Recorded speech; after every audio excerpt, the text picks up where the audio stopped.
Video के अंदर particularly कुछ ऐसे केसेस आएंगे सामने ना, जो नवे आ रहे हैं बच्चे, तो थोड़ा सा रुक जाओ। तो अभी भाई 6 लोगों की डेथ हुई है पिछले महीने, एंड क्वांटिटी काफ़ी ज़्यादा हाई है। जितनी दिखती है भाई नेट पे आती है उतनी बता देते हैं, बाकी तो मिसिंग वाले प्लेसेस अलग ही होते हैं, उनकी कोई खबर भी नहीं आती। पहला जो केस है भाई ओमकार सिंह का, 1 सितंबर को मिसिंग हुए, एंड उसके बाद कोई खबर नहीं रही कि बंदा कहाँ है बिकॉज, और जैसे ही भाई इसके बारे में पता लगा, पुलिस वालों ने अपनी कंप्लेंट दर्ज करी, फिर ढूंढना शुरू करा, एंड ये एडमिंटन के अंदर मिसिंग हुआ।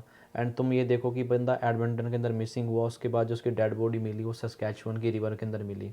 मतलब दोनों के बीच में भाई काफ़ी हद का डिफरेंस है, एंड वहाँ पर उसकी बॉडी मिली। सेकंड नंबर का केस है भाई हमारा विशाल बजाज का। 13 सितंबर को बंदा मिसिंग हुआ, उसकी फाइल फिगर आउट हुई। पहले तो पता भी नहीं लगा कि बंदा मिसिंग है। 13 सितंबर को मिसिंग हुआ, 15 को फाइल पता लगी कि भाई बंदा मिसिंग है, इसके बारे में लिख लिया पुलिस वालों ने, और 28 तारीख को भाई बंदे की डेड बॉडी मिली सरी डेल्टा की कोई एक नदी से, मतलब जो भी रिवर था वहाँ से मिली। तीसरे नंबर का केस है भाई नवरप्रीत सिंह का। अभी तो रिसेंटली क्या भाई, मिसिंग थे काफ़ी दिनों से। चौथे नंबर का जो केस है भाई गुरमहकदीप सिंह का। 21 साल की उम्र थी भाई, अकेले अकेले लड़के थे मॉम डैड के, है नहीं। अकेला बच्चा होता तो फिर तो बहुत डिफिकल्ट होता उसको बाहर भेजना भी। एंड इनकी भी क्या हुआ, यहाँ पर रोड एक्सीडेंट के अंदर डेथ होगी। एंड जब अकेला लड़का होता ना तो भाई रिस्पॉन्सिबिलिटी बहुत ज़्यादा आ जाती है कि तुम्हारा कोई बड़ा भाई नहीं है, कोई बड़ी बहन नहीं है, तो तुम्हें सारा कुछ अपने आप ही करना है।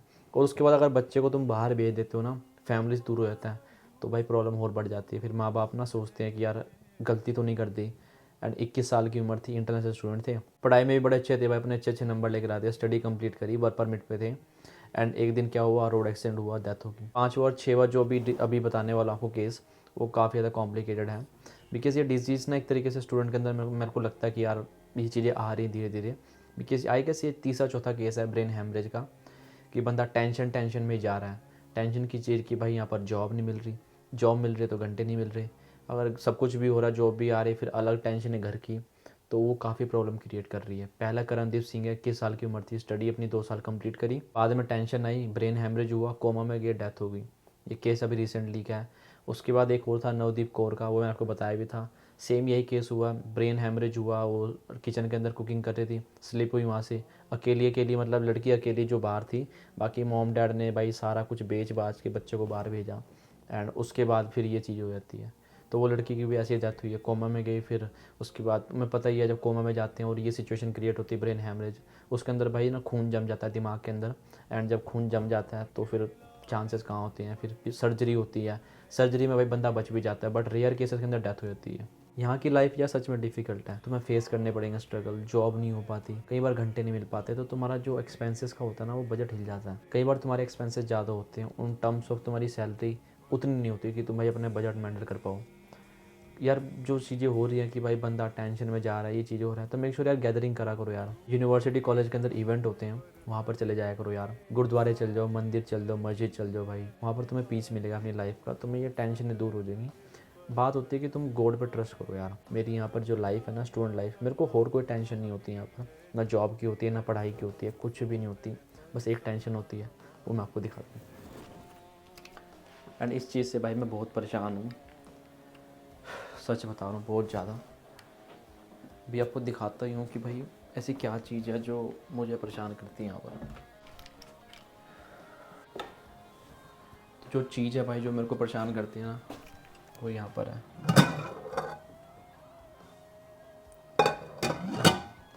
भाई मेरे को ना खाना बनाने की बड़ी दिक्कत है, सच में यार। भाई अभी मेरा एक्चुअली यहाँ पर है ना, जो ये 1 प्राइवेट बेडरूम है, तो ये है, इधर से भी अंधेरा हो रहा है तो आपको शो नहीं होगा, लाइट में यहाँ से टर्न ऑन होती है ये, ओप सॉरी। तो ये है, एक रूम इधर है, देन एक इधर है, देन वॉशरूम है।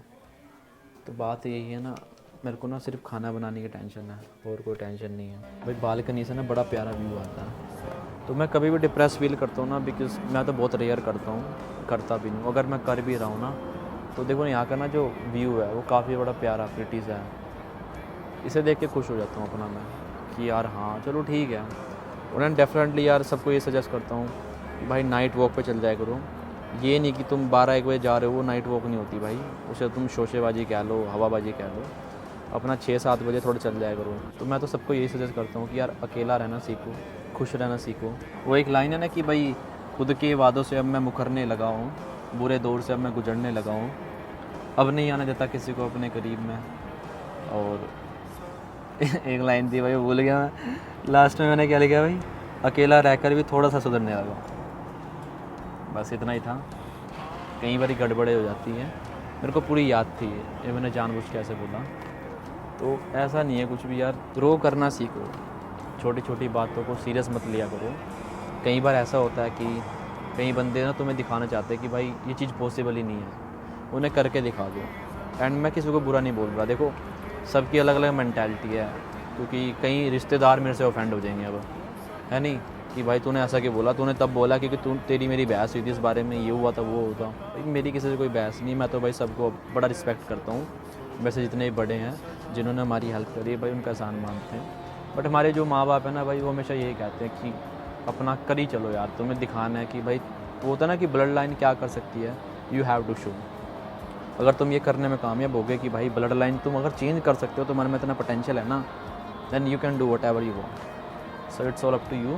बिफोर एंडिंग दिस वीडियो, यार डेथ केसेस जो हुए हैं वो काफ़ी ज़्यादा सीरियस हैं, लॉस हुआ है यार, बट कुछ चीज़ें होती हैं जो कवर नहीं हो पाती। बट जो आने वाले स्टूडेंट हैं, मेक श्योर वो आप थोड़ा ध्यान रखें। रज़ायना के अंदर हैं भाई, इंस्टा पे हूँ मैं एक्टिव, मेरे से बात कर लिया करो, डजंट मैटर यार, जब मर्जी फ़ोन घुमा ले करो इंस्टा पे। और कईयों को तो मैंने नंबर भी दे रखा अपना, बट यार कॉलें इतनी आती है, अभी भी इंस्टा पे भाई 96+ मैसेजेस थे भाई, किस किस का रिप्लाई करूँ मैं, बट मेजोरिटी का सबका रिप्लाई करता हूँ मैं।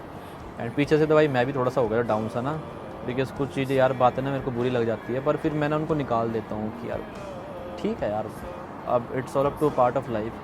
बुरा बोल दिया, सुन लिया, निकाल दो अपने कानों से ना, उसको ऐसे मत रखो कि भाई उसने बंदे ने बुरा कैसे बोल दिया मुझे। अब देखो यहाँ पर रह रहा हूँ मैं अपना, यहाँ मस्त रह रहा हूँ, मुझे भाई किसी से कोई मतलब नहीं है, ठीक है अपनी लाइफ जी रहा हूँ यहाँ पर मैं। मेरा तो भाई एक यही सपना है कि भाई जितने भी हुआ है 2-3 साल के अंदर ना भाई डैड को रिटायर करना है मुझे, उनसे काम नहीं करवाना यार। अगर 2 बच्चे बाहर होने के बावजूद भी अगर भाई बाप काम कर रहा है ना तुम्हारा, तो तुम्हारे पे थू है भाई।